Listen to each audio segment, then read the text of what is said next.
मागच्या वेळेस आपण कुठपर्यंत आलो तर माझा अंदाज मला वाटतं की लहान मुलांचा आहार आहार झालाय. लहान मुलांचा आहार झाला असेल. म्हणजे आपण 6 ते आता 7. बाल्यावस्थेतील आहार सुरू होणार. बाल्यावस्थेतील आहार म्हणजे शालेय बालकांचा आहार थोडक्यात 6 वर्षानंतर. 7 ते 12 म्हणजे 6 वर्ष कंप्लीट होऊन 7वं वर्ष लागल्यानंतर मुलं पहिलीत जातात ना, त्यावेळेस आहार. तर 7 ते 12 वर्ष वयोगटातील मुली आणि मुलींचा समावेश होतो. आवाज येतो ना माझा पूर्णपणे? हो मॅडम. हा, मग हे आता साधारणतः शालेय मुलांचं लोकसंख्येच्या किती प्रमाण आहे, तर 1/3 प्रमाण आहे.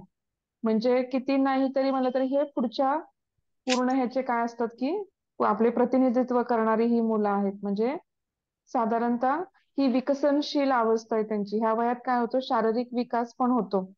हाडांचा स्नायूंचा विकास होतो.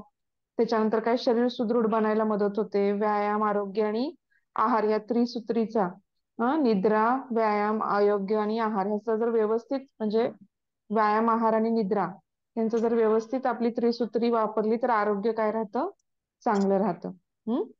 तर आता ह्याच्यामध्ये काय असतं ऍक्च्युली ह्या वयामध्ये काय होतं की किती नाही म्हटलं तरी शारीरिक मानसिक वाढ झपाट्याने होते. त्यामुळं उच्च प्रतीची प्रथिन आता सगळे तुम्हाला न्यूट्रिएंट्स माहिती आहेत ऍक्च्युली. कार्बोहायड्रेट्स, प्रथिने, नंतर फायबर, मल्टीव्हिटॅमिन्स वगैरे सगळे मायक्रोन्यूट्रिएंट्स मध्ये येतात. आणि सगळे मिनरल्स. हे 5-6 प्रकारचे आपल्याला हे काय ऍक्च्युली आपल्या सगळ्या शरीराला लागणाऱ्या गोष्टी आहेत. ह्या सगळ्यांचीच गरज काय वाटते की लागते, जास्त प्रमाणात लागते. मुलांना ह्यावेळेस काय लागतो, प्रौढांपेक्षा 17 पट आहार लागतो. तर पोषणाविषयीची गरज किती वाढलेली आहे तुम्हाला इथं समजू शकतं. आणि जर सवयी पण तुम्ही काय हॅबिट्स लावता मुलांना, काय पौष्टिक समतोल आहार देता, त्याच्यावरती काय होतं की त्यांच्या आवडीनिवडी किंवा त्यांच्या पुढच्या हॅबिट्स पण किंवा त्यांचं आरोग्य अवलंबून राहतं. म्हणजे त्यांची शारीरिक वाढ, मानसिक वाढ, बौद्धिक वाढ, हं किंवा ह्या गोष्टींमुळे त्यांच्या शालेय शिक्षणातली प्रगती पण बरीच या अन्नावरती किंवा आरोग्यावरती अवलंबून असते. मग आता काय करायला पाहिजे की इथं पोषक घटकांची आवश्यकता तर इतकी वाढलेली आहे. तर मग ह्यांचं काय केलं की 2 गटात विभागणी केली पोषणशास्त्रीय दृष्टिकोनातून. एक तर 7 ते 9 वर्ष आणि 10 ते 12 वर्ष असं 2 विभागात त्यांची हे केली. मग ह्याच्यामध्ये काय होतं, मुलांच्या आणि मुलींच्या मध्ये पण थोडासा फरक दिसतो पोषणाविषयीमध्ये. आता 7 ते 9 वर्ष मुलांचं साधारणतः वय किती असू शकतं, मुला मुलींचं एकत्रित वजन साधारणतः बघितलं की ऑन अन एव्हरेज 25 किलो असतं साधारणतः. आणि 10 ते 12 वर्षामध्ये मुलींच्यातलं वजन असतं 34 किलो, किंवा मुलींचं वजन असतं 35 किलो आणि मुलांचं वजन किती 34.3 किंवा 34 किलो असं असू शकतं. तर 7 ते 9 वर्षामध्ये साधारणतः 1690 कॅलरीज लागतात. म्हणजे जवळजवळ 1700 कॅलरीज म्हणल्या तरी चालतील. नंतर 10 ते 12 वर्ष वयोगटामध्ये मुलांना किती कॅलरीज लागतात, 2190 आणि मुलींना 2010 कॅलरीज लागतात. तर आणि प्रथिने किती लागतात 7 ते 9 वर्ष मुलींना. आधी 7 ते 9 वर्ष मुलींमधलं लिहून घेऊ आपण, आता सगळं मुलां मुली दोघांच्यातलं एकत्र आहे. तर प्रथिने किती लागतात आपल्याला 29.5 ग्रॅम. स्निग्ध पदार्थ किती लागतात 7 ते 9 वर्षामध्ये 30 ग्रॅम. एका एक खाली एक लिहून घ्या. 7 ते 9 वर्ष वजन 25 किलो मुला मुलींचा अंदाजे. कॅलरी 1690, प्रथिन 29.5, स्निग्ध किंवा फॅट किती लागतं 30 ग्रॅम. कॅल्शियम किती लागतं 600 मिलीग्रॅम. लोह किंवा आयर्न किती लागतं 16 ग्रॅम. जीवनसत्व अ किती लागतं 600 microgram. Beta carotene 4800 microgram. Thiamine किती लागतं 0.8 मिलीग्रॅम. रायबोफ्लेविन किती लागतं 1.0 मिलीग्रॅम. नियासिन किती लागतं 13.0 मिलीग्रॅम. Pyridoxine 1.6 milligram. जीवनसत्व क 40 मिलीग्रॅम. फॉलिक ऍसिड किती लागतं आपल्याला 120 मिलीग्रॅम. जीवनसत्व B12 किंवा किती लागतं आपल्याला 0.2 ते 1.0 ग्रॅम. हे सगळं 7 ते 9 वर्षामध्ये बघितलं आपण. तर आणि आता 10 ते 12 वर्षांमध्ये साधारणतः मुलांचं वजन किती असतात? 34 किलो. मुलींचं वजन असतं 35 किलो. मुलांच्यात कॅलरीज किती लागतात? 2190. आणि मुलींमध्ये किती लागतात? 2010. प्रथिने मुलांमध्ये किती लागतात? 39.9. मुलींमध्ये मात्र 40.4 प्रथिने लागतात. मुलांमध्ये स्निग्ध पदार्थ 35 ग्रॅम, तर मुलींमध्ये पण 35 ग्रॅम लागतात. कॅल्शियम मुलांमध्ये 800 मिलीग्रॅम लागतं, मुलींमध्ये 800 मिलीग्रॅम. आयर्न मुलांमध्ये 21 मिलीग्रॅम लागतं आणि मुलींमध्ये 27 मिलीग्रॅम. जीवनसत्व अ मुलांमध्ये किती लागतं? 600 मायक्रोग्रॅम, मुलीमध्ये पण 600 मायक्रोग्रॅम. बीटा कॅरोटीन 4800 मायक्रोग्रॅम मुलांमध्ये, मुलींमध्ये पण तेवढंच लागतंय. थायमिन किती लागतंय? मुलांमध्ये 1.1 मिलीग्रॅम, मुलींमध्ये 1.0. रायबोफ्लेविन मुलींमध्ये किती लागतं? 1.2 मुलींमध्ये आणि मुलांमध्ये 1.3. नियासिन मुलांमध्ये 15.0 मिलीग्रॅम, मुलींमध्ये 13.0. पायरिडॉक्सिन मुलांमध्ये 1.6, मुलींमध्ये पण 1.6. जीवनसत्व क मुलांमध्ये 40, मुलींमध्ये पण 40. नंतर फॉलिक ऍसिड किती लागतं मुलांमध्ये? 140 मायक्रोग्रॅम, सॉरी, मायक्रोग्रॅम 140 मायक्रोग्रॅम आणि मुलींमध्ये पण 140. आणि B12 मुलांमध्ये 0 ते 0.2 ते 1.0 आणि मुलींमध्ये पण 0.2 ते 1.0. असं 10 ते 12 वर्षामध्ये थोडासा फरक आहे, फारसा फरक नाहीये, पण आहे फरक थोडासा तरी का होईना. तर हे सगळं, हा चार्ट जो आहे तो आपल्याला अं, परत काय करायचं, एक्सप्लेन करायचा, की समजा आता उष्मांक घेतले तर 7 ते 9 वर्षांमध्ये साधारणतः मुलांमुलींमध्ये 1690 कॅलरीज लागतात असं लिहू शकतो आपण. पण 10 ते 12 वर्षामध्ये मुलांमध्ये 2190 कॅलरीज आणि मुलींमध्ये 2110 कॅलरीजची गरज असते, दैनिक गरज असते. हे आपण दिसतो म्हणजे किंवा सांगू शकतो. कारण नंतर प्रथिनामध्ये पण मग तेच लिहू शकतो आपण, की इथं किती आहे, इथं किती आहे आणि इथं किती आहे. म्हणजे इथं जास्त का आहे? कारण मुलींची वाढ काय होते? मुलांपेक्षा लवकर होते. मुलांची वाढ ही साधारणतः 8व्या 9व्या म्हणजे 13व्या 14व्या वर्षानंतर मुलांची वाढ व्हायला लागते. त्यामुळे मुलींमध्ये सगळ्यात जास्त लवकर ते गरज असते. मग स्निग्ध पदार्थ, खनिज द्रव्ये, जीवनसत्व, त्या सगळ्यांचंच आपण ह्या प्रमाणात लिहू शकतो. तर आता आपल्याला इथं काय ऍडजस्ट करावं लागतं? तर दिवसभर आता मुलं काय होतात, की शाळेत जायला लागतात. मग त्यांचं काय होतं, की खाण्याच्या नंतर झोपेच्या वेळा काय होतात, की बदलतात. खाण्याच्या आणि झोपेच्या वेळा बदलल्या की काय होतं? साधारणतः खाण्याच्या आणि झोपेच्या वेळा बदलल्या की आपल्याला काय होतं, की सगळ्या गोष्टी काय कराव्या लागतात, की ऍडजस्ट कराव्या लागतात. तर नवीन वातावरण, नवीन शाळा, हम्म नवनवे सवंगडी, या सगळ्याच गोष्टी काय होतात, की आपल्याला ऍडजस्ट कराव्या लागतात. त्याचे परिणाम काय होतात, की म्हणजे शारीरिक बौद्धिक वाढ व्हायला लागते, मुलं खेळायला लागतात, बाहेर जायला लागतात. नंतर काय होतात, अतिशय संवेदनाक्षम व्हायला लागतात. आणि मग त्यावेळेस काय होतं, की त्यांच्या आवडीनिवडी पण बदलायला लागतात. कारण दुसऱ्यांच्या डब्यातलं खाणं किंवा मग एखाद्याने मॅगी आणली असेल किंवा जंक फूड आणलं असेल, पिझ्झा खात असेल, बर्गर खात असेल, मग त्यामुळे तो खातो म्हणून मी खातो किंवा त्याचं बघून खाणं किंवा जंक फूडची सवय लागण्याची काय असते यावेळेस जास्त शक्यता असते. मग अशा वेळेस काय करायचं, की सगळ्यात महत्वाचं म्हणजे ब्रेकफास्ट असतो. कारण कधी कधी काय होतं, की तुमचं स्कूल अर्ली मॉर्निंग असतं, 7 वाजता असतं. मुलं काय करतात, नुसतंच दूध पितात किंवा खात पण नाहीत कधी कधी. तर सकाळी सकाळी भूक लागत नाही म्हणतात आणि तसंच निघून जातात, ब्रेकफास्ट स्किप करतात. तर तसं नाही व्हायला पाहिजे. तर नाश्ताही, कारण आपण रात्रभर काहीच खाल्लेलं नसतं, आपल्याला ब्रेकफास्ट काय असतो, की सगळ्यात महत्वाचा असतो, पहिलं खाणं असते, त्यामुळे सगळ्यात महत्वाचं आहे. मग त्यामुळे काय होतं, की जी मुलं नाश्ता करतात त्यांची पोषक घटकांची जी हे असते, काही विशेषतः जी उष्मांकाची कमतरता होत नाही त्यांच्यात कधी, मायक्रोन्युट्रियन्सची कमतरता होत नाही. मग तुम्ही त्यावेळेस सकाळी एखादं फळ खाऊ शकता किंवा पोहे, उपीट, आपले जे इंडियन पदार्थ आहेत त्याच्यामध्ये मग तुम्ही थोडस ट्विस्ट देऊन घालू शकता.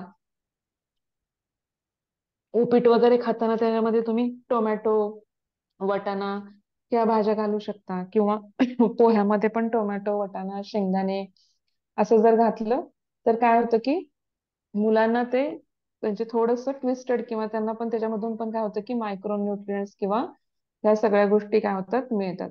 आता सगळ्यात महत्वाचं म्हणजे काय की ह्याच्यामध्ये खूप गोष्टी येतात. म्हणजे आता तर तुम्ही बघितलं की शाळेत जायचं प्रमाण खूप लवकर वाढलं. म्हणजे nursery, junior KG, senior KG म्हणजे 3 वर्षाचं असताना बाळ नर्सरीत असतं. मग लहान गट, मग मोठा गट, मग पण तो वेळ कमी असतो. म्हणजे 2 ते 3 तासच असतो. त्यामुळे तो फारसा काही फरक पडत नाही. पण पहिलीपासून शाळेची वेळ काय होते वाढते. आणि मग लंच बॉक्स यायला लागतात. लंच बॉक्स मध्ये जेवणाचा डबा मात्र मग त्यांची जवळजवळ कितीतरी 1/3 किंवा 2/3 आपली काय होते की जेवणाची वेळ तिथं असल्यामुळं त्यांना आपल्याला काय करावं लागतं की लंच बॉक्स मध्ये सगळं म्हणजे प्रोटीन असू दे किंवा आयर्न असू दे किंवा कॅल्शियम असू दे, हे सगळे उष्मांक किंवा कॅलरीज किंवा ते मुलांनी खायला पाहिजे. त्यानुसार आपल्याला जेवणाचा डबा काय करावा लागतो, पॅक करावा लागतो. कारण सुप्तपणे मुलांची त्यामध्ये वाढ होत असते. म्हणजे शारीरिक म्हणा, मानसिक म्हणा, बौद्धिक म्हणा. मग इथं आपण काय लक्षात ठेवायचं की पॅक्ड लंच किंवा पॅक डबा करताना आपण काय काय गोष्टी लक्षात द्यायच्या, तर उष्मान दैनंदिन आवश्यकतेपेक्षा 1/3 जो आहे तो काय असतो की 1/3 उष्मांक कशातून लागतो की ह्याच्यातून मिळतो, डब्यातून, पॅक्ड डब्यातून मिळतो. त्यामुळे 1/3 जे काही आहे डब्यात ते 1/3 उष्मांक मिळणार नाही. त्यानुसार काय केलं पाहिजे, आपला डबा आपण पॅक केला पाहिजे. नंतर काय करायला पाहिजे की जरी डब्यातील संख्या कमी असली अन्नांच्या गोष्टींची किंवा तरी पण अन्न कसं पाहिजे की सगळ्या गोष्टींनी युक्त पाहिजे. म्हणजे हे पाची पदार्थ की जे कार्बोहायड्रेट्स आहेत, प्रथिने आहेत, या सगळ्या गोष्टी शक्यतो त्याच्यामध्ये हे व्हायला पाहिजेत.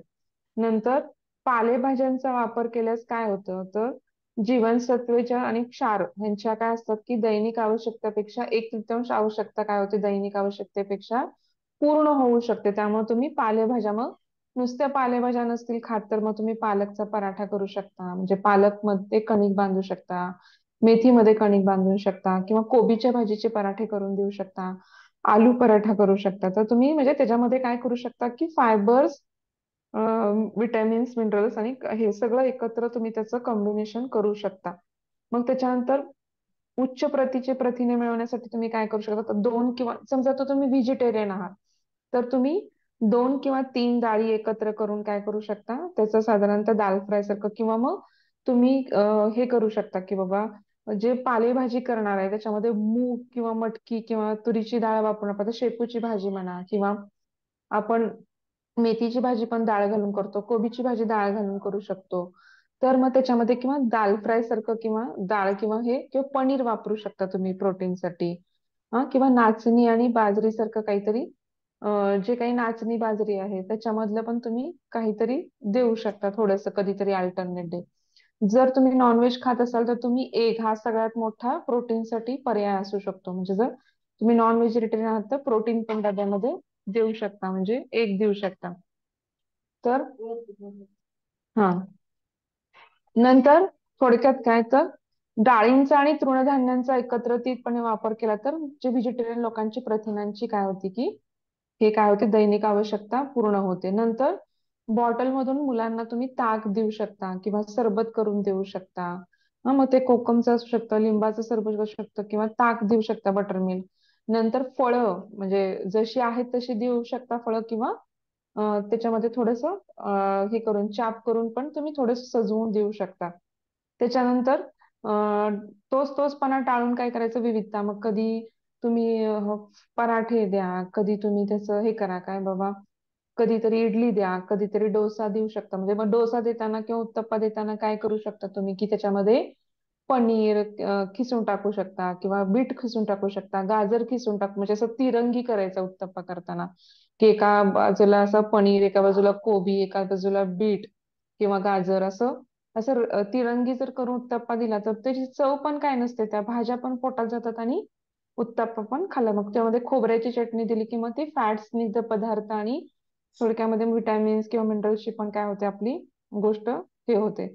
ड्रायफ्रुट्स देऊ शकता किंवा तुम्ही थोडेसे सँडविचेस, मग सँडविचेस मध्ये मग तुम्ही फ्रँकी टाईप चपातीमध्येच भाजीमध्ये सॉस लावून त्याच्यावरती रोल करून मायोनीज टाकून त्याचं फ्रँकी टाईप करून देऊ शकता. तर असं थोडंसं वेगवेगळापणा टाळून, कारण मुलांना कसं असतं थोडंसं चविष्ट आणि दिसायला डोळ्याला सुंदर दिसणार असं खावंसं वाटतं.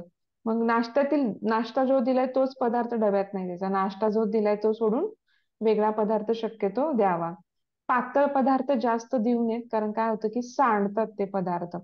मग त्यामुळे तुम्ही शक्यतो ते पदार्थ टाळावेत. मग तुम्ही कधी कधी काय करू शकता, जर तुम्हाला प्रोटीन्सला आता अडचण येते, मग अशा वेळेस काय करू शकता की मूग, उडीद, हरभरा हे सगळ्या डाळी मिक्स करून त्यांचं पीठ बनवू शकता आणि त्याचे, किंवा ते भिजत टाकायच्या आणि त्याच्यामध्ये तांदूळ एक भाग घेऊन मग ते मिक्सर मधनं काढून त्याचा डोसा बनवू शकता, किंवा मुगाचा डोसा बनवू शकता भिजवून मूग.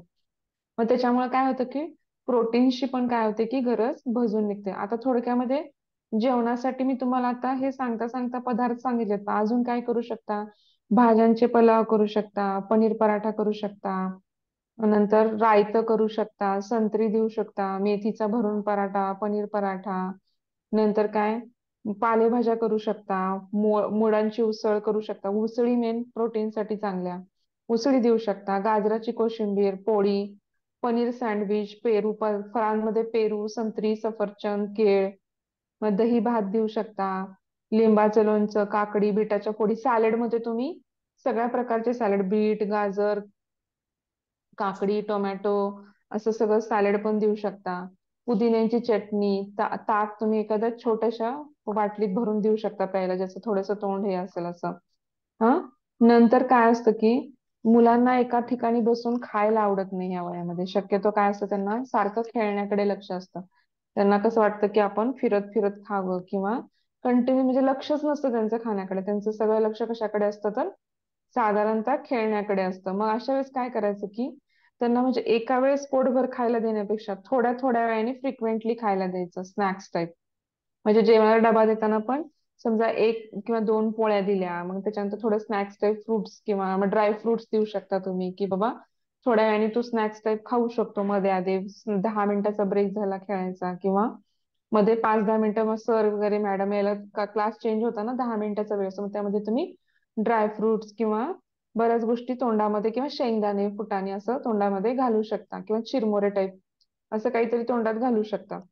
तर थोडक्यामध्ये काय की थोडस विभागणी जर केली, म्हणजे मुख्य म्हणजे दूध, दही, मोड आलेली कडधान्य, त्याच्यानंतर पालेभाज्या, फळं, ही काय सगळं आपण हेल्थी ह्याच्यामध्ये घेतो. तर हे सगळं काय केलं पाहिजे त्यांच्यामध्ये, आवश्यक तेवढा फळांचा समावेश केला पाहिजे, पालेभाज्यांचा समावेश केला पाहिजे, उसळींचा समावेश केला पाहिजे, नंतर कच्च्या भाज्या म्हणजे काय, सॅलेड, ह्या सगळ्यांचा वापर काय केला पाहिजे आपण साधारणतः सगळ्या जेवणामध्ये आपल्या. रोजच्या जेवणामध्ये साधारणतः एक पालेभाजी, एक उसळ, कार्बोहायड्रेट्स मध्ये चपाती किंवा भाकरी द्या तुम्ही. त्याच्यानंतर म्हणजे तृणधान्यामध्ये भात देऊ शकता, तृणधान्यामध्ये. त्याच्यानंतर हे सगळं असं थोडस मिक्स अँड मॅच करून काय करायला पाहिजे, रोजच्या रोज आपण काय केलं पाहिजे, जेवण दिलं पाहिजे. त्याच्यानंतर काय, कधी कधी 5-6 वाजता मग आता मुलं शाळेतून येतात, मग त्याच्या वेळेस आपल्याला लगेच त्यांना जेवण परत नको वाटतं. मग अशा वेळेस काय करू शकता तुम्ही, गुळाची चिक्की, चिवडा, किंवा तुम्ही भेळ करू शकता. म्हणजे घरामध्ये चिवडा किंवा थोडंसं फरसाण असेल तर तुम्ही त्याची काय करू शकता, कांदा, टोमॅटो, काकडी त्याच्यामध्ये घालून, थोडं मटकी भिजवलेली असेल तर मटकी, किंवा डाळिंबाचे दाणे, असं काय करू शकता तुम्ही त्याच्यामध्ये घालून. किंवा चकली असते घरी, कधी कधी शंकरपाळ्या असू शकतात, चिक्की असू शकते, कुठला तरी आपल्याकडे बेसनचा, रव्याचा, खारीक खोबऱ्याचा, शेंगदाण्याचा, कणकेचा, कशाचा पण लाडू असतो, तर तो लाडू देऊ शकता. तर साधारणतः किंवा खजुराचा लाडू असू शकतो. किंवा तुम्ही काय करू शकता, फार फार तर अगदीच काय वाटलं, शक्यच नाही, तर तुम्ही दूध पण देऊ शकता. अगदीच तुम्हाला सहज शक्य काही नसेल तर तुम्ही त्याला दूध देऊ शकता. पण शक्यतो थोडस असं काहीतरी स्नॅक्स टाईप दिलं तर मुलं आवडीने खातात. हम्म. त्याच्यानंतर काय करायचंय, तर शक्यतो सकारात्मक वातावरण ठेवायचं घरामध्ये. कधीही सगळ्यांनी एकत्र संध्याकाळचं जेवण का होईना सगळ्यांनी एकत्र घ्यायचं, आणि शक्यतो काय की सकारात्मक चर्चा असावी, किंवा वाद नसावेत. हम्म. मुलांना काय होतं की कधी कधी भाज्या किंवा फळे आणायला मार्केटमध्ये आपण स्वतः त्यांना घेऊन जावं, म्हणजे त्यांना अंदाज येतो की बाबा कुठल्या भाजीला काय नाव आहे, कुठल्या फळांना काय नाव आहे, कसे व्यवहार होतात, किंवा शेतकऱ्यांना ते आणून विकायला किंवा ते बनवायला किती त्रास होतो. मग आपण त्या गोष्टी नाश नाही केल्या पाहिजे. त्यांना त्याचं काय होतं की साधारणतः काय होतं की प्रोत्साहन मिळतं ह्या सगळ्या गोष्टींचं, आणि त्यांना काय होतं की ह्या सगळ्या गोष्टी समजून येतात त्याच्यामध्ये. मग त्याच्यामुळे शालेय बालकासाठी एक साधारणतः आपण जर आहार पकडला, तर सकाळी काय होतं की दूध देऊ शकतो, मग तर ड्राय फ्रुट्स घालून दूध देऊ शकतो किंवा शतावरी घालून किंवा साधारणतः प्लेन दूध पण देऊ शकतो आपण. नंतर साधारणतः नाश्त्याला बाबा मग तुम्ही पोहे, उपीट, शिरा, उपमा असं काही पण देऊ शकता किंवा नॉन व्हेजिटेरियन असाल तर उकडलेलं अंड देऊ शकता. नंतर 9 वाजता समजा एखादा पराठा, एखादा गोड पदार्थ, अननसाच्या फोडी किंवा अननसाच्या फोडीच्या वेळी तुम्ही कुठलं पण फळ घेऊ शकता. सफरचंद, केळ, मोसंबी, डाळिंब काही पण घेऊ शकता. दुपारी 12 वाजता जेवणाला काय एखादी चपाती किंवा फुलका, नंतर किंवा गाजर मटारचा पुलाव, चवळीच्या शेंगाची भाजी किंवा श्रीखंड, गोड असं काही एखादं गोष्ट वापरू शकता. प्रत्येक वेळेस गोड वापरलं पाहिजे असं काही नाही, पण शक्यतो मुलांना काय होतं जास्त एनर्जी लागते, त्यामुळे एखादा गोड पदार्थ आपण घेऊ शकतो. प्रत्येक वेळेस घ्यायलाच पाहिजे असं काही नाही. मग तुम्ही खजूर पण गोड म्हणून वापरू शकता, नुसतं गुळ का वापरू शकता किंवा असं काहीही जे गोड नॅचरली गोड आहे असं आपण काहीही वापरू शकतो. नंतर 4-5च्या आसपास चकली, खोबऱ्याची बर्फी किंवा फळांचा रस किंवा तुम्ही केळाचे वेफर्स असतात तुमच्याकडे, तुम्ही केळाचे वेफर्स चांगले असतात ते तर थोडंफार देऊ शकता, पण ते सीझन वाईज. तुम्हाला जर खोकला वगैरे असेल तर मुलांना शक्यतो तळलेल्या गोष्टी काय कराव्यात, अव्हॉइड कराव्यात. त्याच्यानंतर संध्याकाळचं जेवण ते साधारणतः 8च्या आसपास, साधारणतः 8 ते 8:30च्या दरम्यान संपवू आपण, 7 ते 8:30च्या दरम्यान. मग त्यामध्ये तुम्ही भाकरी देऊ शकता मुलांना संध्याकाळच्या वेळेस किंवा डाळ तांदळाची खिचडी करू शकता किंवा संध्याकाळच्या वेळेस वरण फळं करू शकता. एखाद्या दिवशी इडली डोसा असं करू शकता किंवा पालक पराठा, फोडणीचा भात करू शकता किंवा मठ्ठा देऊ शकता. म्हणजे साधारणतः हलके हलके पदार्थ आपण संध्याकाळी शेवटी द्यावे. त्याच्यानंतर पण जर समजा भूक लागली 10च्या आसपास वगैरे तर तुम्ही झोपण्यापूर्वी परत दूध देऊ शकता. तर हा साधारणतः मुलांचा काय असतो की शालेय बालकांचा दिवसभराचा आहार असतो. आता ह्याच्या पुढचं आपण घेणार आहोत किशोरावस्थेतील आहार. किशोर म्हणजे काय तर प्रौढावस्था म्हणजे हे सॉरी ऍडोलसंट स्टेज. हा तर आता आपल्याला 4-5 प्रकारचे आहार आहेत, म्हणजे गर्भिणी मातेचा आहार आहे, स्तनदा मातेचा आहार आहे, त्यांचं विनिंग होत कसं आहे, नंतर आपण इन्फंट किंवा बाळाचा आहार बघितला. त्याच्यानंतर आपण शालेय बालकाचा आहार पाहिला, साधारणतः तो 12. आता तुम्ही बघा की आपण 11-12 म्हणतो आणि 13 टीन जिथून लागतं तिथं टीनेज चालू होतं साधारणतः. पण आता टीनेज खालच्या बाजूला आले, पूर्वी 13 ते 19च्या आसपास टीनेज असायचं किंवा अडolescent पिरियड असायचा, परंतु आता तो हे साधारणतः सोशल मीडियावरचं वातावरण किंवा न्यूट्रिशन आता वाढलंय किंवा आपल्याला पूर्वी तेवढ्या प्रमाणात खायला मिळत नव्हतं. आता एक नाही तर दोनच मुलं असतात आणि सगळं लक्ष त्यांच्यावर असतं, त्यामुळे अति खाणं होतं किंवा जंक फूडचं जास्त खाणं, त्याच्यामुळे काय होतं की लवकरात लवकर मुलांच्या त्या अलीकडे वाढ व्हायला लागली. त्यामुळं अडोलसंट पिरियड हा साधारणतः 10 वर्षाच्या आसपास येऊन ठेपलाय, 10 ते 11 वर्ष. पण तो पूर्वीच्या काळी 13 to 19 इयर्सचा समजायचा, पण तो सध्या आता 11-12च्या आसपास येऊन ठेपलाय. आता तर अलीकडे 10 वर्षापर्यंत पण आले, पण ठीक आहे, पण 11 वर्षापासून समजू. तर हा कसा कालावधी आहे, संक्रमणाचा कालावधी. म्हणजे ह्याच्यामध्ये काय होतं की साधारणतः एक प्रकारची किशोरावस्था म्हणजे गर्भावस्थेनंतरची, आता म्हणजे त्यांच्यामध्ये हे थोडे फिजिकल जसे चेंजेस होत आहेत तसं मेंटल चेंजेस पण व्हायला लागतात. म्हणजे मग त्याच्यामध्ये काय होतं की साधारणतः काय होतं की म्हणजे मुलांना असं दाढी मिशा थोड्याशा सुरुवात व्हायला लागते, मुलींना ब्रेस्ट यायला लागतात, मेन्स्ट्रुअल सायकल यायला लागतात किंवा मुलींच्या मध्ये भावनांचे पण बदलाव व्हायला लागतात की लाजणे किंवा तासन तास हे म्हणजे आरशात पाहणे, ह्या गोष्टी मुलींच्या मध्ये काय व्हायला लागतात, द्यायला लागतात. आणि त्याच्यामुळं सेल्फ डिटर्मिनेशन म्हणजे होतं की तिला जेंडर होतं, एकमेकाशी बोलताना पण प्रत्येक वेळेस पटकन बोलत नाही किंवा मुलींची वाढ खूप लवकर होते मुलांपेक्षा, मुलांना थोडासा 13-14 वर्षानंतरचा काळच लागतो. तर मग ह्यावेळेस काय होतं की झटकन मुलींची उंची एकदम एमसी मेन्स्ट्रुअल सायकल मुळे काय होतं की एक प्रकारची मुलींच्या शरीराला गोलाई यायला लागते, स्त्रीत्वाचं एक रूप यायला लागतं किंवा सगळ्याच गोष्टींमध्ये बदल व्हायला लागतात. तर मुलांकडे ह्यावेळेस काय असतं की शरीर कमवण्याकडे कल असतो त्यांचा, म्हणजे असं टीव्ही मध्ये बघून मस्क्युलर बॉडी डेव्हलप करण्याकडे. मुलींचं कसं सुंदर दिसणे, केस हे करणे, असं या नवीन नवीन गोष्टींचा वापर करणे सुंदर दिसण्यासाठी. तर ह्या वेळेस काय, ह्यावेळेस तर शारीरिक, मानसिक, बौद्धिक फरक होतोच, त्याच्याबरोबर स्वत्व हुडकायला लागतात मुलं, आपली आपली आयडेंटिटी ओळखायला लागतात. मग ह्यावेळेस उष्मांकाची गरज सगळ्यात जास्त असते. तर साधारणतः आपण काय म्हणू शकतो की 13 ते 15 वर्षाच्या मुलींमध्ये उष्मांकाची आवश्यकता मुलांमध्ये किती असते? तर साधारणतः 2750 कॅलरीज ही शक्यता कशामध्ये असते? मुलांमध्ये असते. आणि मुलींमध्ये किती असते? तर 2330 लागतात मुलींमध्ये. नंतर प्रथिने किती लागतात? तर 54.3 ते 51 आता ह्याच्यामध्ये पण दोन विभाग केलेत बरं का. मी हे 13 ते 15 वर्ष वयोगटातील सांगतेय हे कॅलरीज. म्हणजे मुलांचं वजन जर साधारणतः आपण 47 किलो पकडलं आणि मुलींचं वजन पण आपण साधारणतः 46 किलोच्या आसपास पकडलं, तर मुलांना उष्मांक किती लागणार? 2750 कॅलरीज. मुलींना किती लागणार? 2330 कॅलरीज. नंतर प्रथिन मुलांना 54.3 ग्रॅम लागतात, मुलींना 51.9 ग्रॅम लागतात. स्निग्ध पदार्थ मुलांना 45 ग्रॅम लागतात आणि मुलींना 40 ग्रॅम लागतात. कॅल्शियम आणि मुलांना आणि मुलींना सेम लागतं, 800 मिलीग्रॅम. लोह मुलांना 32 मिलीग्रॅम लागतं, मुलींना 37 लागतं, कारण मुलींना मेन्स्ट्रुअल सायकलमुळे काय होतं की त्यांचे 4 दिवसात जे ब्लिडिंग होतं त्यामुळे त्यांची आयनची किंवा ह्याची जास्त गरज लागते त्यांना, त्यामध्ये 37 मिलीग्रॅम लागतं. जीवनसत्व अ दोघांच्या मध्ये पण काय लागतं? 600 मायक्रोग्रॅम.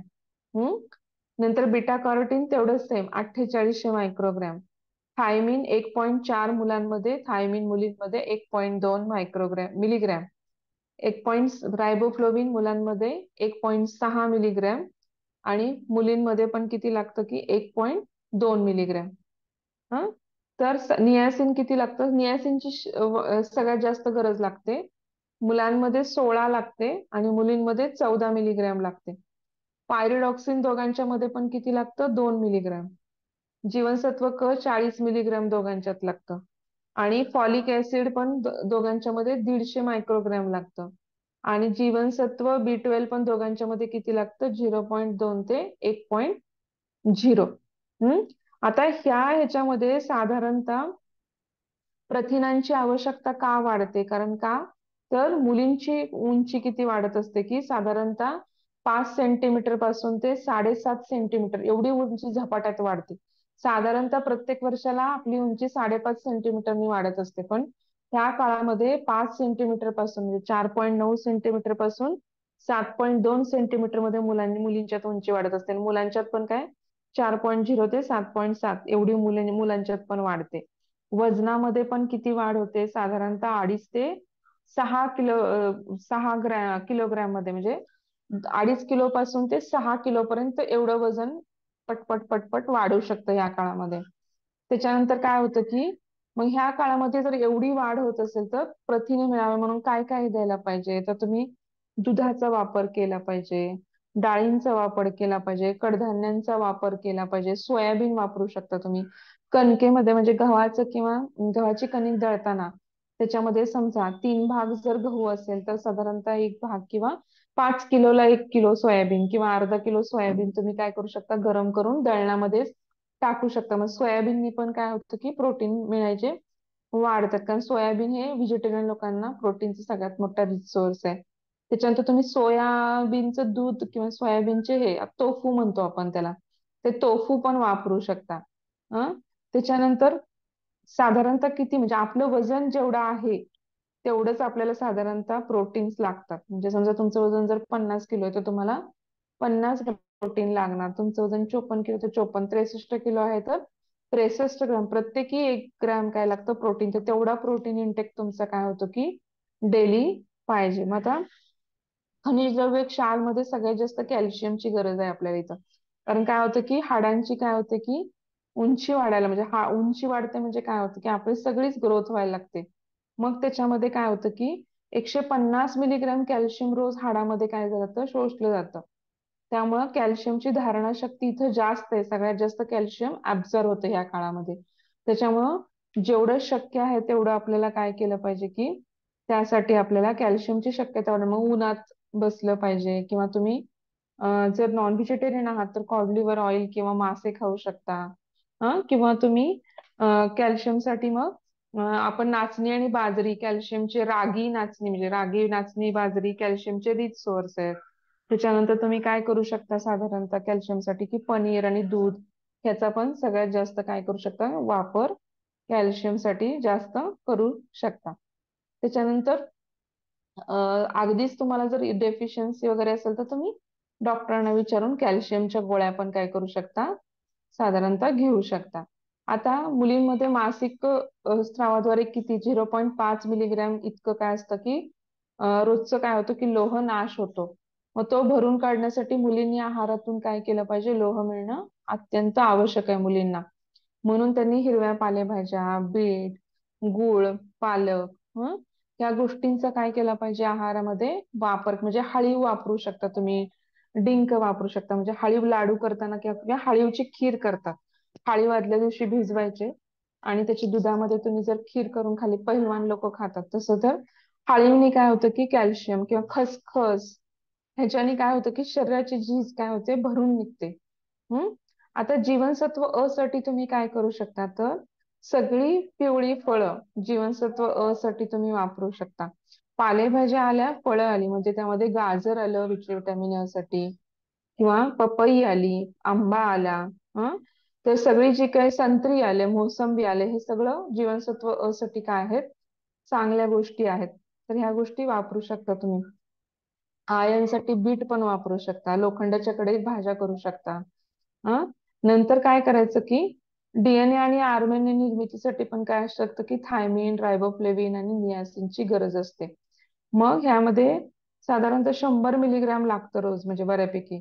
तर ह्या वेळेस काय करायचंय, मग ह्या सगळ्यांची हे मायक्रोन्युट्रियन्स कशातून मिळणार, मग त्याच्यातून आपल्याला काय करू शकतो आपण, पालेभाज्या, फळं, सॅलेड्स आणि आपली कडधान्य आणि तृणधान्य.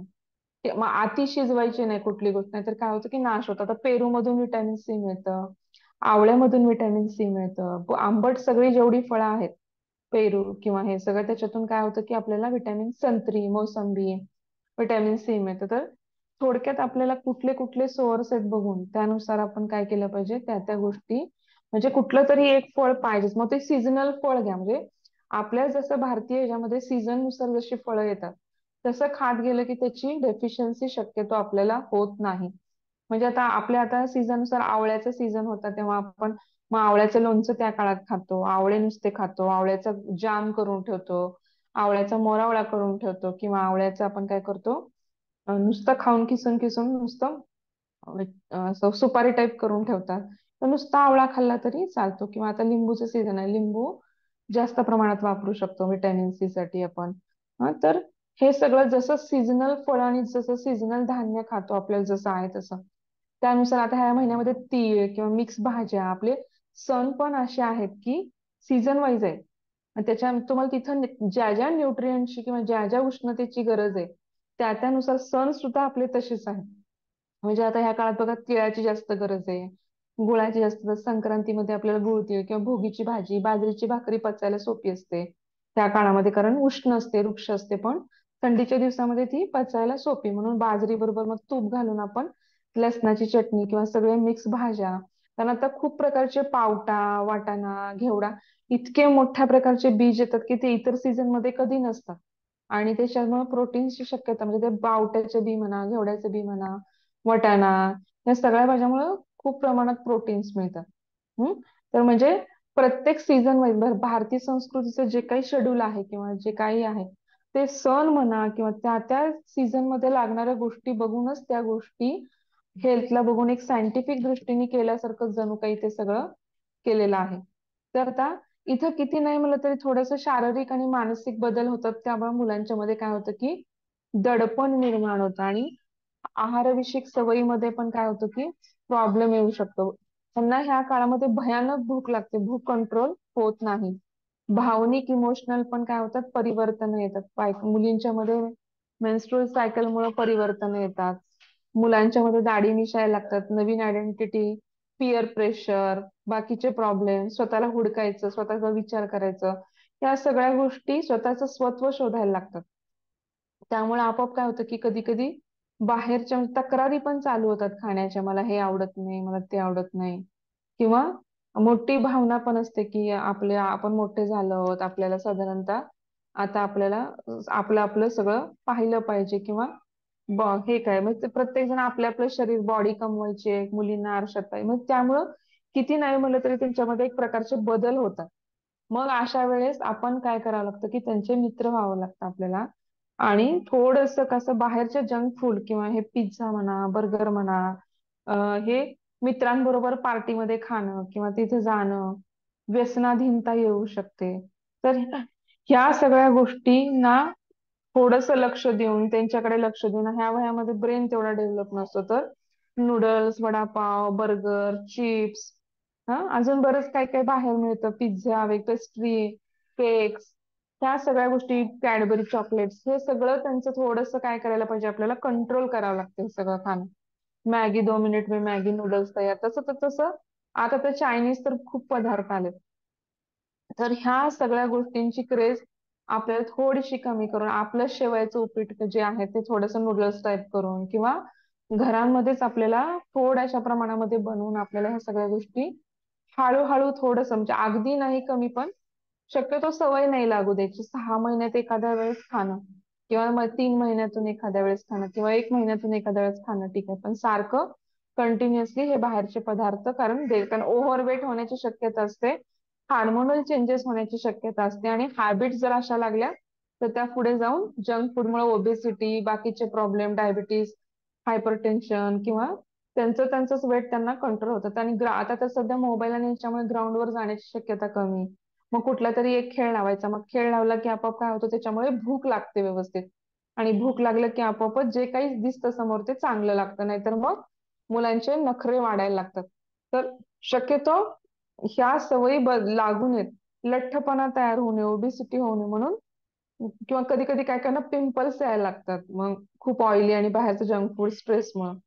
मग त्यासाठी पण कसं की फेस धुणे, ऑइली पदार्थ कमी करणे, कॉन्स्टिपेशन मुळे, मला स्तंभ असेल तरी पिंपल्स येतात, त्यावेळेस कॉन्स्टिपेशन होत नाही ना, मग पालेभाज्यांचं प्रमाण वाढवणे, किंवा मग काळे मनुके आदल्या दिवशी भिजवून खाऊ घालणे, फायबर्स युक्त पदार्थांचं प्रमाण वाढवणे, पाण्याचं प्रमाण वाढवणे, पाणी व्यवस्थित 2.5 ते 3 लिटर पितायत का पाहणे. हम्म तर ह्या सगळ्या गोष्टी काय करायला लागतात, आपल्याला साधारणतः पाहाव्या लागतात. आता साधारणतः ह्याच्यामध्ये काही सूचना आहेत की किशोरावस्थेमध्ये काय काय सूचना अजून आपण पाळू शकतो. आता ही सूचनाच झाली की बाबा बाहेरचं जंक फूड खाऊ नये, किंवा शक्यतो संतुलित आहार असण्याचा हा प्रयत्न करायचा आपल्याला. लठ्ठपणा हा पण एक आजार आहे, अपुरे पोषण किंवा खूप बारीक असणं पण आजार आहे.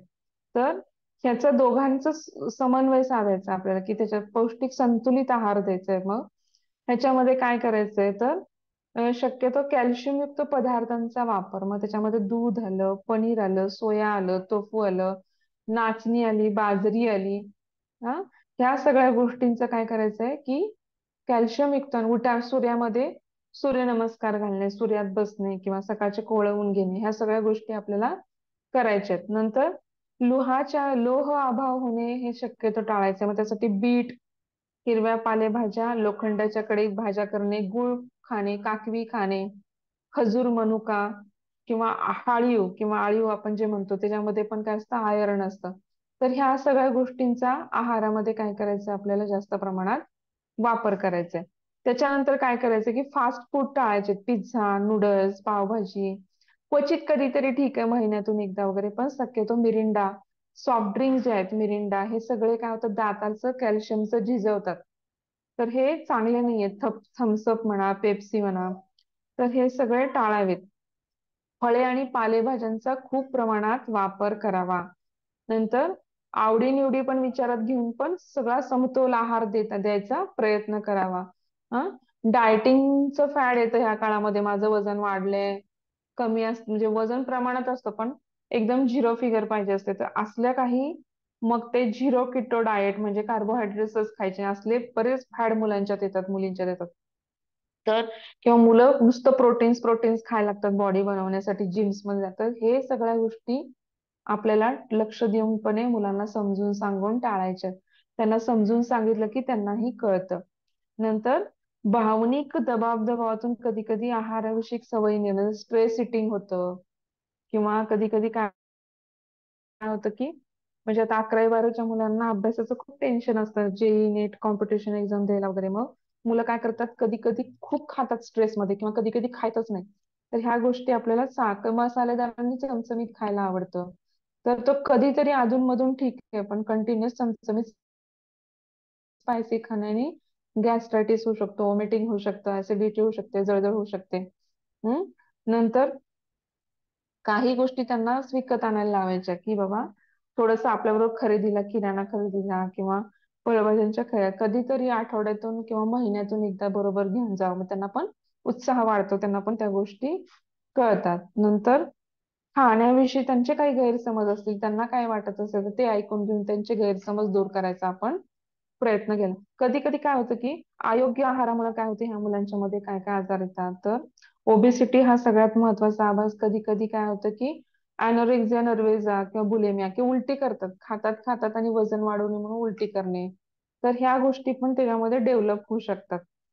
किंवा कमी खाणे, कमी खाणे, अति खाणे, किंवा काहीच अगदीच अस्वस्थ राहणे किंवा कमी पूर्णपणे काहीच खाणे नाही, असं असे गंभीर परिणाम पण होऊ शकतात. त्यामुळं थोडंसं लक्ष देऊन आणि हे करून आपण त्यांच्यासाठी एक प्रकारचा आहार बनवू शकतो. तर साधारणतः किशोरांसाठी काय आहार असावा, तर सकाळी उठल्यानंतर 1 कप दूध, शक्यतो चहा कॉफीचं प्रमाण मुलांचं वर्ज्य करावं, शक्यतो दूधच द्यावं. मग दूध ते तुम्ही ड्रायफ्रुट्स घालून देऊ शकता, किंवा नुसतंच आपण ड्रायफ्रुट्स, जर थंडी असेल तर ड्रायफ्रुट्स आणि केशरचा पण वापर करू शकता. इतर वेळेस तुम्ही नुसते ड्रायफ्रुट्स आणि दूध, किंवा नुसतं ते पण शक्य नाही तर नुसतं दूध पण देऊ शकता, 1 ग्लास किंवा 1 कप भर. नंतर नाश्त्याला तुम्ही करू शकता की अंडा आमलेट करू शकता, जे नॉन व्हेजिटेरियन आहेत, किंवा इतर वेळेस तुम्ही मग उत्तप्पा, इडली, उपीट, पोहे, शिरा, ढोकळा, हम्म सकाळच्या नाश्त्याला, किंवा तुम्ही साधारणतः कधी कधी घोसावळा, पालक ह्या गोष्टींच्या भजी, स्वीटकॉर्नची भजी, असं काहीतरी करू शकता. किंवा मिश्र एखाद्या फळाचा रस पिऊ शकता, किंवा एखादं फळ खाऊ शकता. मिश्र फळांचा रस ज्यूस पण बनवू शकता, संत्री मोसंबी समजा ज्यूस बनवू शकता, डाळिंबाचा ज्यूस बनवू शकता, वॉटरमेलन ज्यूस बनवू शकता, खरबुजाचा ज्यूस बनवू शकता. पण समजा त्यापेक्षा नुसतं खाणं कधी पण चांगलं. ज्यूस पेक्षा पण काय होतं, ज्यूस मध्ये कधी कधी गाळताना ते फायबर्स निघून जातात, त्यामुळे शक्यतो नुसतं फळ खाणं चांगलं. मग ते कुठलं पण फळ, सीजनल फळ जेवणामध्ये असावं. नंतर 11 वाजता साधारणतः मोड आलेल्या धान्यांची भेळ करू शकता. नंतर साधारणतः 1:30-2च्या आसपास किंवा 1:30च्या आसपास 2 फुलके, उसळ, एखादी कोशिंबीर, अर्धी वाटी आमटी, छोटासा भात, असं आपण काय करू शकतो, एक पूर्णपणे परिपूर्ण जेवण, महाराष्ट्रीयन थाळी ही परिपूर्ण आहे तसं देऊ शकतो. 5-6च्या आसपास मग तुम्ही त्यांना स्नॅक्स टाईप खोबरा बर्फी देऊ शकता, किंवा ड्रायफ्रूट देऊ शकता, किंवा मिल्कशेक देऊ शकता, किंवा मग तुम्ही स्नॅक्स टाईप तुम्ही चिवडा असं काहीतरी करू शकता, किंवा अगदीच खूप वाटतं तर मखाना वगैरे आता येतो, तर मखाना तुम्ही तुपामध्ये असा गरम करून देऊ शकता. अगदी तुम्ही काहीच नाही, तुमच्याकडे अगदी शक्यच नाही असं वाटलं, तर तुम्ही साधारणतः एखादा चहा किंवा कॉफी, अगदी छोटस आपलं साधारणतः चहा कॉफी एखादा अर्धा कप, किंवा दूध अर्धा कप, किंवा एखादं सूप देऊ शकता. साधारणतः मग टोमॅटो सूप, किंवा सकाळीच तयारी करून ठेवता मिक्स ह्याचं सूप बनवू इझिली बनवू शकता तुम्ही. त्याच्यानंतर साधारणतः 8च्या आसपास किंवा 7:30च्या आसपास मग परत जेवण. मग त्यामध्ये भाकरी देऊ शकता, पोळी भाजी देऊ शकता. मग तुम्ही ह्याच्यामध्ये साधारणतः शेवग्याच्या शेंगाचं वरण करू शकता, किंवा सॅलेड देऊ शकता, किंवा खिचडी देऊ शकता, किंवा कुठल्याही भाज्या आता तुम्ही संध्याकाळी पिठलं करू शकता, वांग भाजी करू शकता, भाकरी बरोबर साधारणतः ह्या भाज्या चांगल्या लागतात. किंवा मग अगदीच काही शक्य नाही तर उत्तप्पा इडली एखाद्या दिवशी आपण असा चेंज पण करू शकतो, संध्याकाळच्या वेळेस मध्ये. तर साधारणतः हे काय आहे की किशोरावस्थामध्ये हा जो ऍडोलसंट पिरियड आहे, ह्याच्यामध्ये काय करायचं की साधारणतः हा काळ म्हणजे ते 18 वर्ष किंवा 20 वर्षापर्यंत पकडला जातो. तर ह्याला प्रारंभिक प्रौढावस्था किंवा ऍडोलसंट पिरियड आपण असं म्हणतो. तर ह्याच्यामध्ये हार्मोनल पण चेंजेस खूप होतात, म्हणजे हार्मोनचं पण सक्रियकरण. मग ह्या काळामध्ये तुम्ही योगासनं, व्यायाम ह्या गोष्टींची पण मुलांना काय केली पाहिजे, कारण आहाराचा आणि अन्नाचा संबंध आहेच, किती नाही होतं. तुम्ही जर नुसतंच खायला बसला तर तुम्हाला भूक, व्यायाम नसेल, काही शरीराला हालचाल नसेल तर भूक नाही लागत.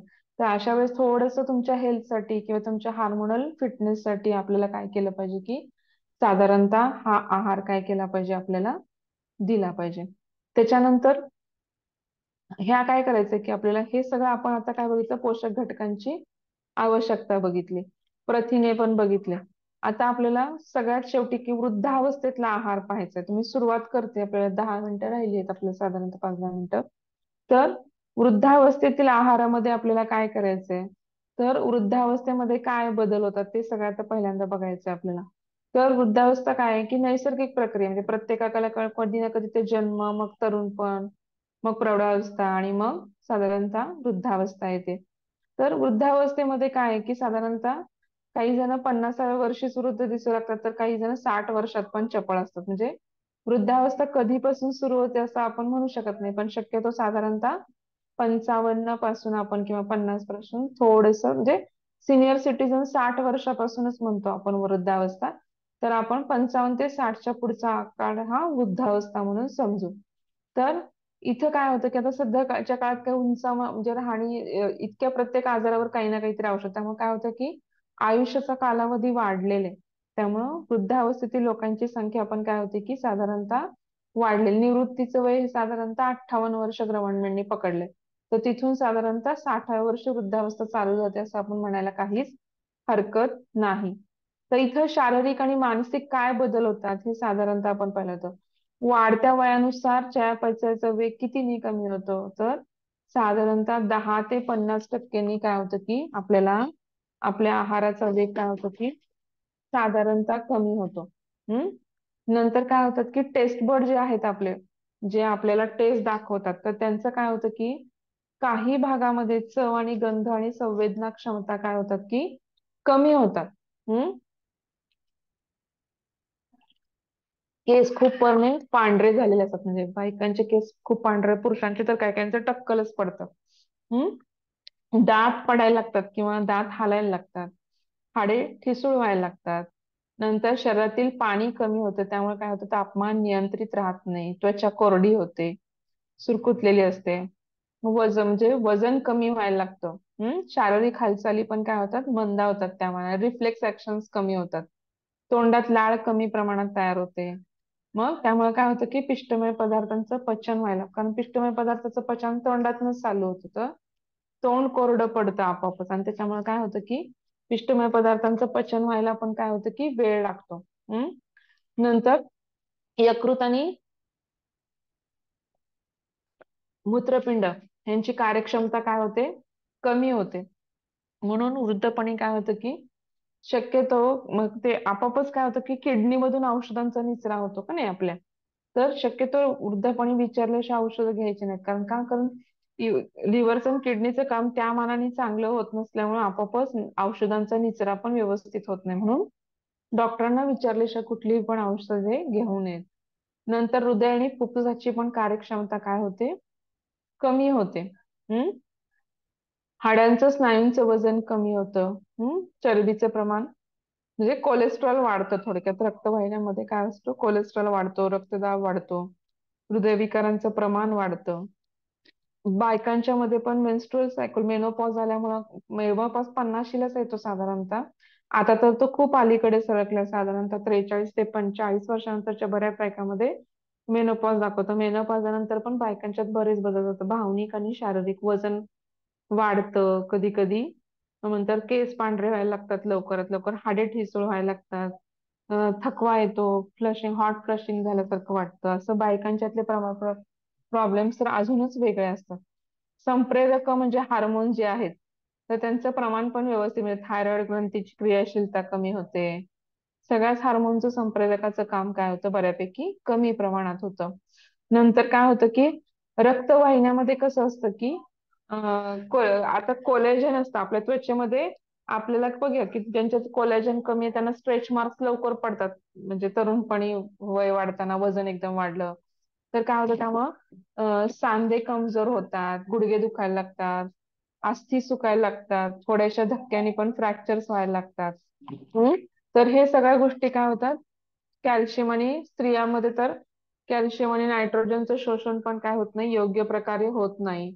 त्यामुळे काय होतं की अस्थिमृदुता हा रोग होतो. त्याच्यानंतर डोळ्यांना कमी दिसायला लागतं, चष्मा लागायला लागतो, श्रवणशक्ती कमी होते, गिळण्याशी संबंधित पण काही जणांना प्रॉब्लेम्स होतात, काही जणांना शौचक्रियेला प्रॉब्लेम व्हायला लागतो, शौचक्रिये, विचारशक्ती, स्मरणशक्ती कमी होते. गोष्टी लवकर लवकर आठवत नाहीत, उदासीनता येते, परावलंबित्व असलं तर त्यांना असहाय्य होतं, निद्रानाश, झोप कमी होते, रोगप्रतिकारक शक्ती कमी होते. नंतर पचनक्रियेसंबंधी पण काय होतात, अनेक आजार आढळून येतात. आणि काय होतं की उष्मांकाची गरज कमी होते. सर्वात महत्वाचं, पोषक घटक आवश्यक असतात परंतु ते व्यवस्थित समतोल आहारामध्ये द्यावे लागतात. हम्म उष्मांक वगळता पोषक घटक म्हणजे फक्त उष्मांक कमी होतात पण पोषक घटक मात्र जेवढे आपल्याला पाहिजे होते तेवढे साधारणतः काय होतात की लागतात. हं?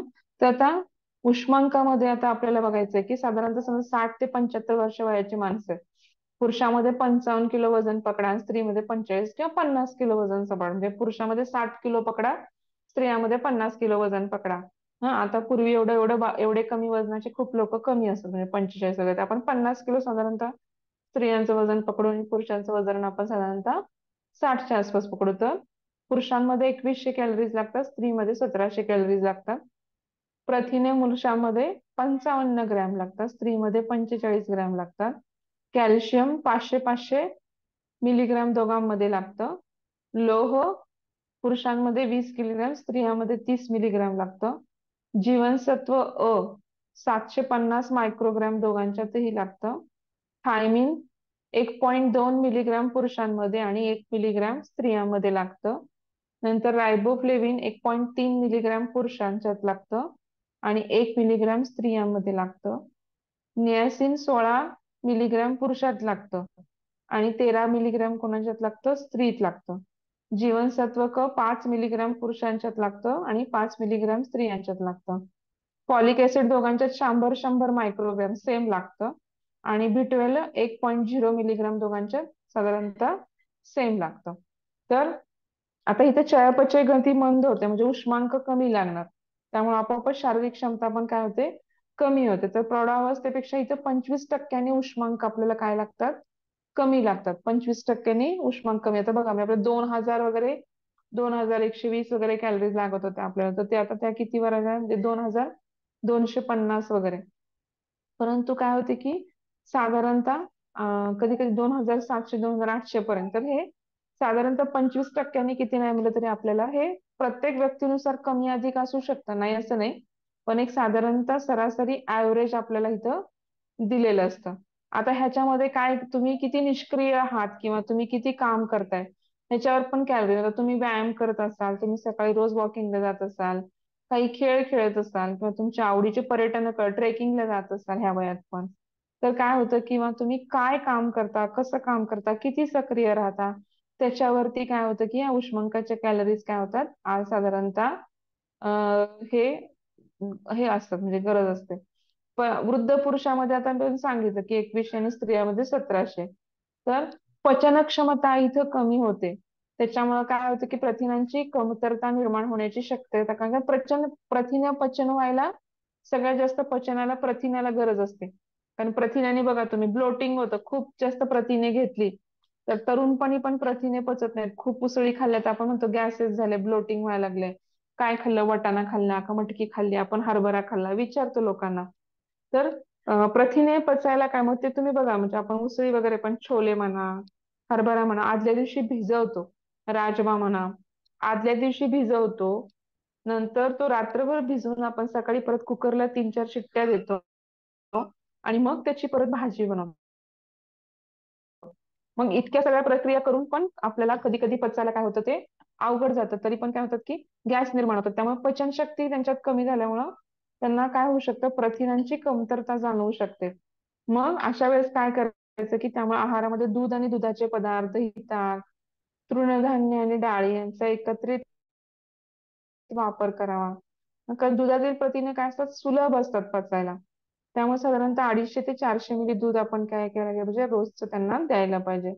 नंतर समजा हृदयविकार नाहीये किंवा वजन वाढ नाही, लठ्ठपणा नाही, अशा लोकांच्या मध्ये काय केलं पाहिजे आपण, तर 30% उष्मांक मिळेल एवढं कारण काय प्रमाणात स्निग्ध तेलांचा किंवा तुपांचा वापर केला पाहिजे. म्हणजे जर डायबिटीज किंवा हायपरटेन्शन ओबेसिटी नसेल तर, नाहीतर इतर वेळेस ते जर असेल तर तेवढा तेलाचा किंवा तुपाचा आपण जास्त प्रमाणात वापर करू शकत नाही.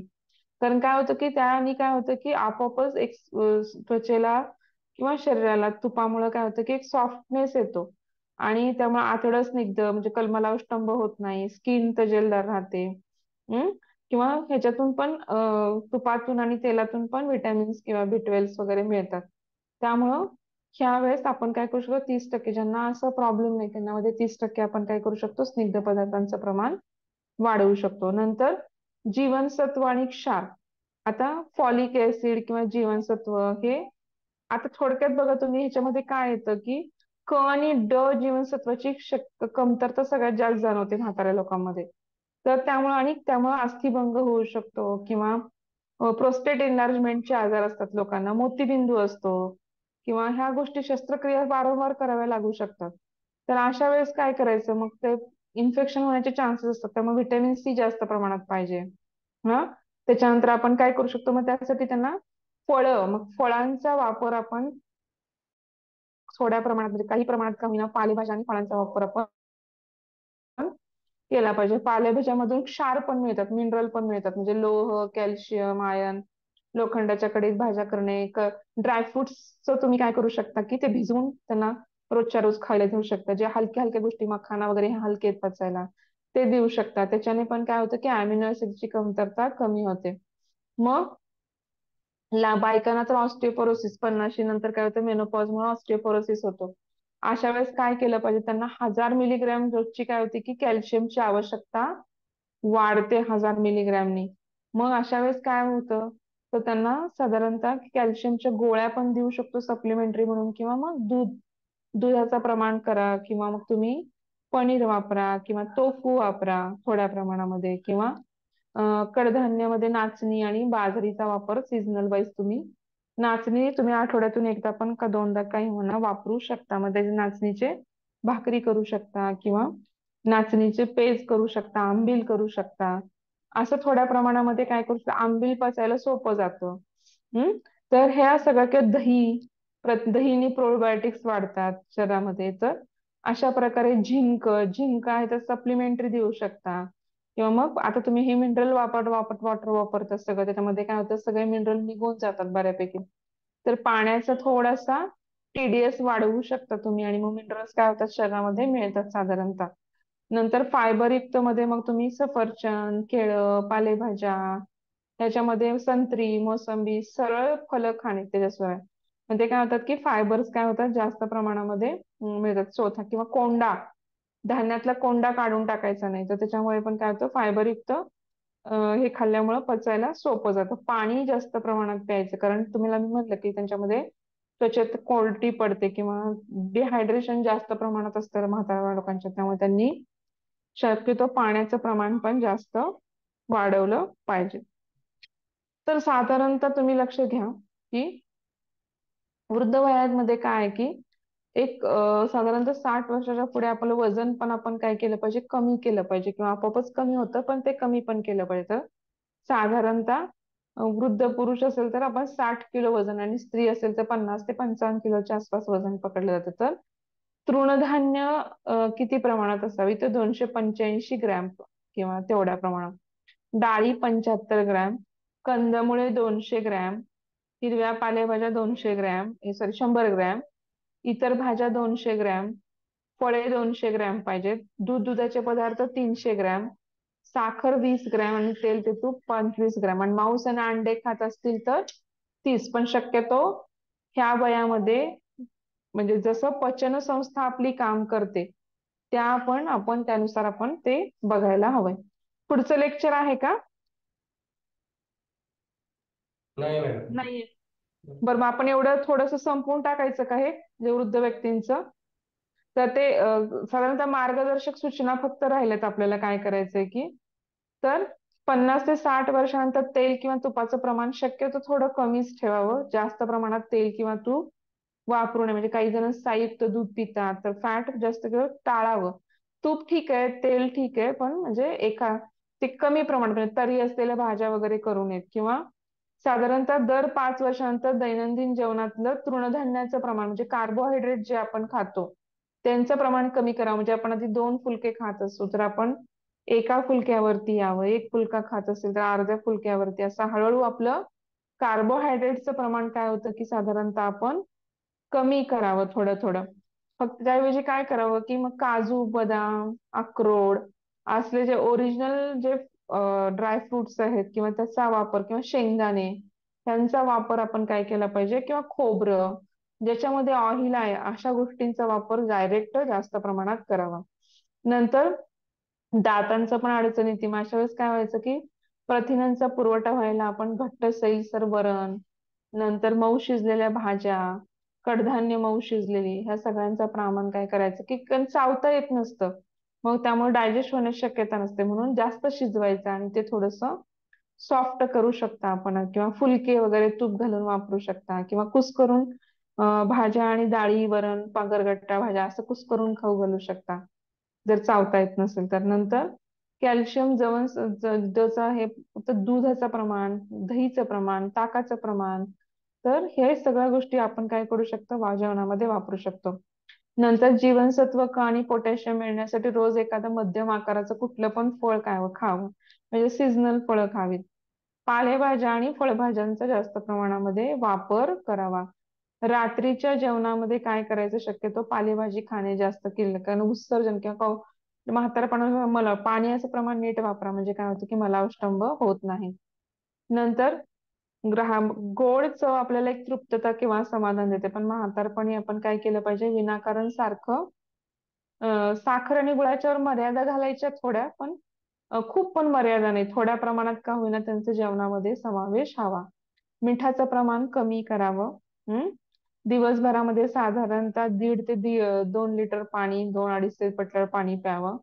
नंतर खाणे हा एकच विरंगुळा असतो कारण काम बाकीचं कमी झालेलं असतं त्याच्यामुळं खाण्याकडे न लक्ष देता थोडंसं आपण वेगवेगळ्या गोष्टींमध्ये किंवा मग ते हास्य क्लब असू देत मित्रांबरोबर हिंडायला जाणं असू दे किंवा गप्पा मारणं असू दे कुणाला मदत करणं असू दे तर थोडंसं आपलं लाईफ वेगवेगळ्या गोष्टींकडे डिस्ट्रॅक्ट करून काय केलं पाहिजे खाण्यामध्ये सारखं लक्ष नाही घातलं पाहिजे.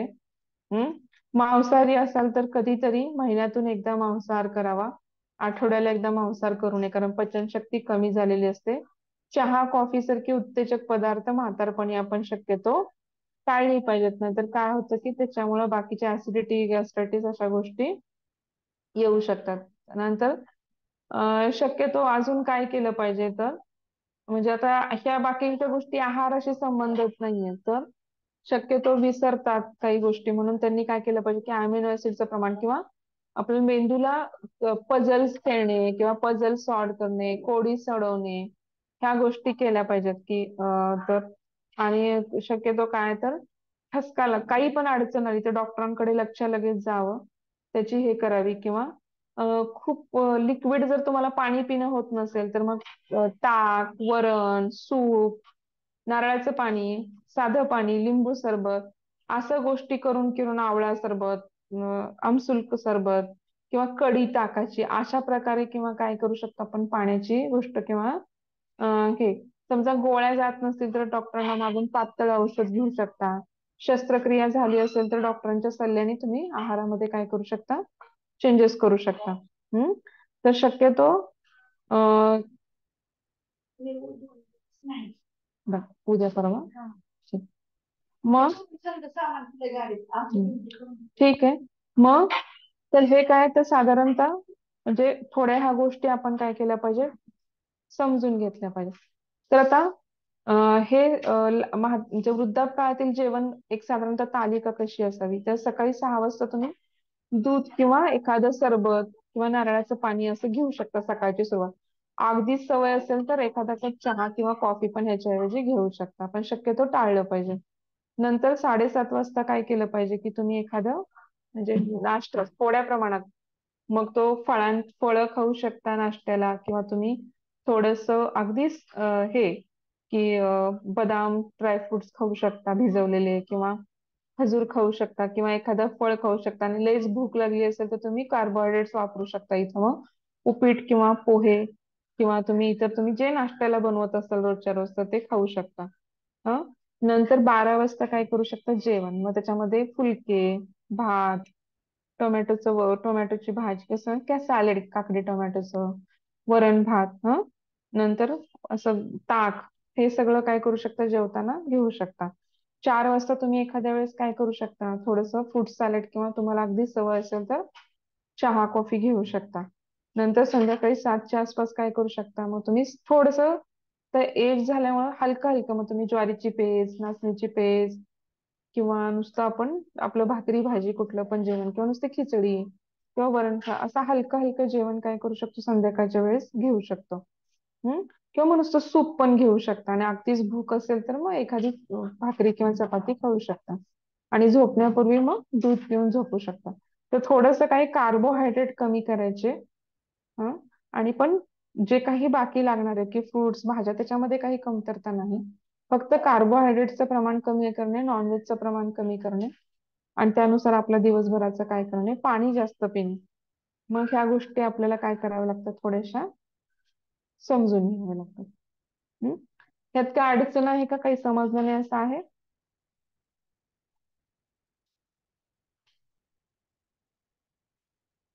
चालेल. काय अडचण नसेल तर इथं बास करू आपण. मॅम आपलं 1 वर्षानंतर डायरेक्ट 7 ते 8 वर्षात 5 वर्षापर्यंतच्या मुलांचं नाही घेतलं. बरं, ते पुढच्या लेक्चरला घेऊ आपण. 1 ते 5 मी घेतलं नाही का? नाही. बरं, ते पण पुढच्या लेक्चरला घेऊ 1 ते 5च्या आसपास. हा 12 हा महिन्यापर्यंतच घेतलं आपण. हो, ते पण घेऊन टाकू 1 ते 5च्या आसपासचं. हा चालेल. चालेल. थँक्यू. मॅडम बोला ना. मॅडम हे जे नाचणी सत्व बोला जे ना आहे, सर. नाचणी सत्व जे आहे रेग्युलरली आपण चहाप्रमाणे दुधात रोज जर घेतलं तर चालते का?